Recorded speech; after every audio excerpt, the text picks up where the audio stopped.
They said that if you look good, you feel good, you play good, and that's exactly what the Denver Broncos did as they defeat the Dallas Cowboys 44-24. What a win in the throwback jerseys. I know you know that they are undefeated in them as they've been wearing them as the alternates.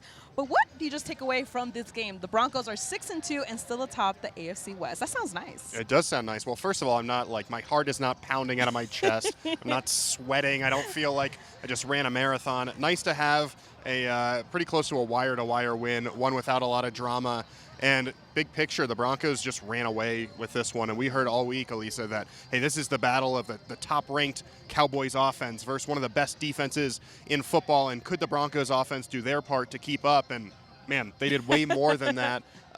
They just scored at will, really, for most of this game. And Sean Payton said he went up to his defense at one point and said that we're scoring on offense. Can you guys keep up with what we're doing offensively? And so it was a game where both sides of the ball came in ready to go. Riley Moss said it was the best week of practice he's seen since he's been in Denver. And one of the keys to this, I think, was all week we heard, how do you turn the page from that emotional win last week? Clearly the Broncos were able to do that. They addressed it at the beginning of the week. Mm-hmm. Everyone was ready to go, and, man, what a win.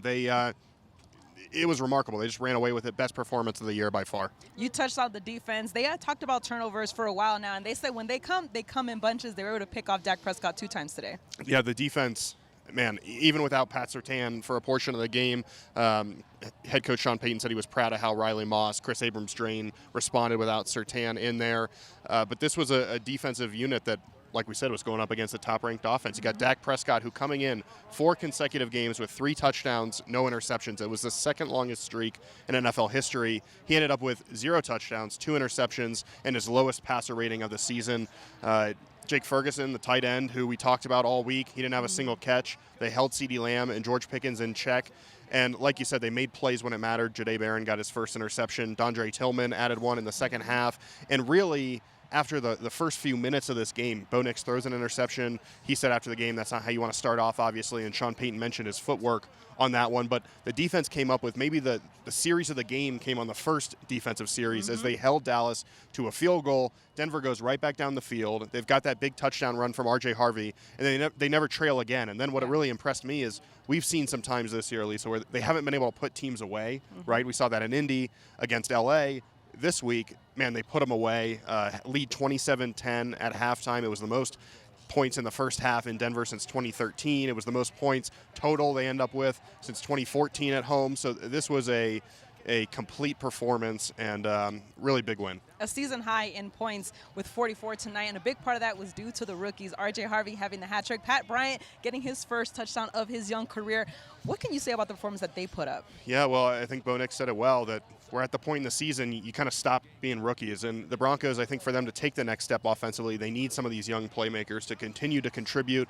Then that helps Cortland Sutton get open. We saw Troy Franklin have a couple more touchdowns tonight. Evan Ingram, it frees him up. So when these guys play well, it helps the whole offense. R.J. Harvey, he's the first rookie since 2002 when Clinton Portis scored 3 touchdowns to have a trio of touchdowns in a single game. Pat Bryant makes that super athletic catch. You see why the Broncos drafted him out of Illinois. Did not remember to keep the ball. Bo Nix had to run down and grab that for him. But we'll work on that part of it.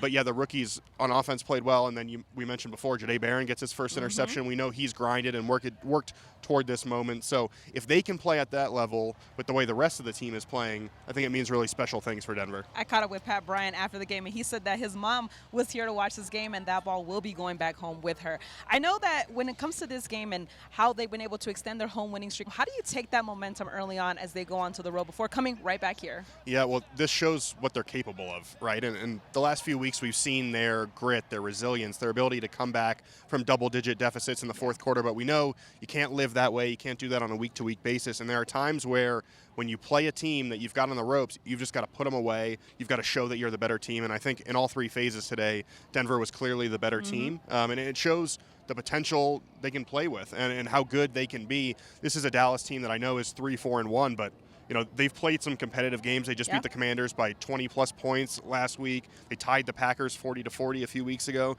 This is a Cowboys team that has played well at times. And so for the Broncos to beat them as convincingly as they did, I think it shows if they're running the ball well. A lot of it stems from that. If Bo Nix plays like he did tonight, he became just the third quarterback in Broncos history with 3+ games to get a win and have 4 touchdowns. John Elway, Peyton Manning are the other guys in that conversation, so that you know that's pretty good.